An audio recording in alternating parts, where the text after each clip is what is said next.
Welcome into Point Blank, brought to you by Fitz Roofing. I am Brandon Strange. I'm joined by ESPN Houston's Joel Blank. Joel, Bill OBrien met with the media today over video conference. He spoke with a heavy heart about the George Floyd tragedy. We know Floyd was a native Houstonian. He praised Houston for its response to the tragedy.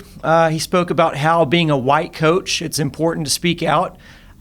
These type of poignant comments aren't typical coming from the Texans historically. It's not what we've seen from them. In the past, they've kind of fumbled through some of these moments.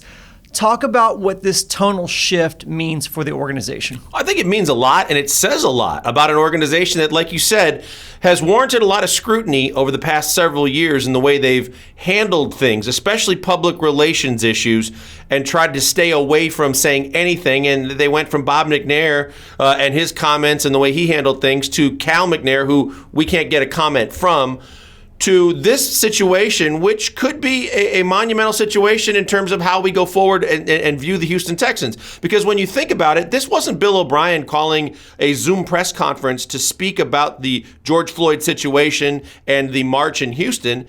It was to talk about a free agent signing in Michael Thomas. And in the process of doing that, before it even got started and they got to interview Thomas, Bill OBrien interjected and said, before we get to that, let me get to this. And I want to talk about this. And I want to talk about what's going on in Houston. And I want to talk about the George Floyd situation. And I think that for a lot of people, just from a nationwide perspective, a lot of football people, a lot of media people, it was refreshing for them. And they really were appreciative of the fact that the Texans may be looking at things a different way from this point going forward. And that's big for this franchise, because on the flip side, there are some players out there, some coaches out there, some things out there that are being said that are getting a complete different reaction, and that's going to have a negative response.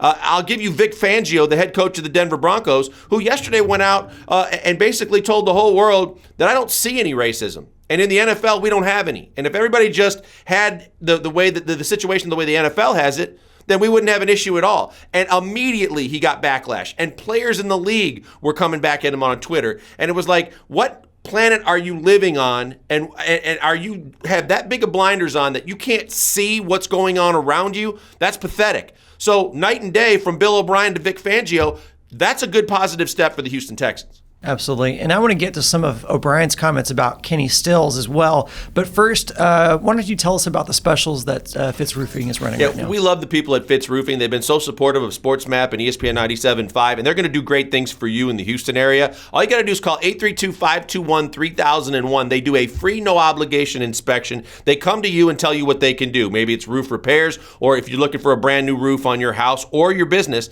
they're going to take care of you. Then they go back on their merry way. You want them to come back, just reach back out. They come back, do great work, best products in the business, and they're always dedicated to making sure you get the service and the product that you need. Fitz Roofing, making a difference one home at a time. Thank you to our video sponsors at Fitz Roofing.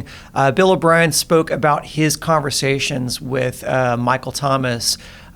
He and Kenny Stills both kneeled during the anthem. Bill says he's had extended conversations with both Stills and Thomas about that topic. How important is it that OBrien is having these types of conversations with his team right now? It's essential, because if you think about it, he's in touch with his players, and he's in touch with players that can keep him in touch with the real world that's out there and what's going on, not just from an athletics and NFL perspective, but from just the entire world and what's going on around him. And it's a far cry from what we've seen in the past, which is he's been disconnected with his players. And when he gets disconnected with a player, they got to go. And the most recent incident with that is DeAndre Hopkins. And it was been illustrated over and over from the practice field to the locker room. The issues that he had with D-Hop is the reason why number 10 is no longer on the outside playing wide receiver for the Houston Texans. So at least he's now maybe realizing some of his shortcomings, and he's trying to address them. And keeping in contact and having conversations on a regular basis with guys like Stills and Thomas can only help to enhance that and maybe patch up some of the disconnects that he's had with his players in the locker room in the past.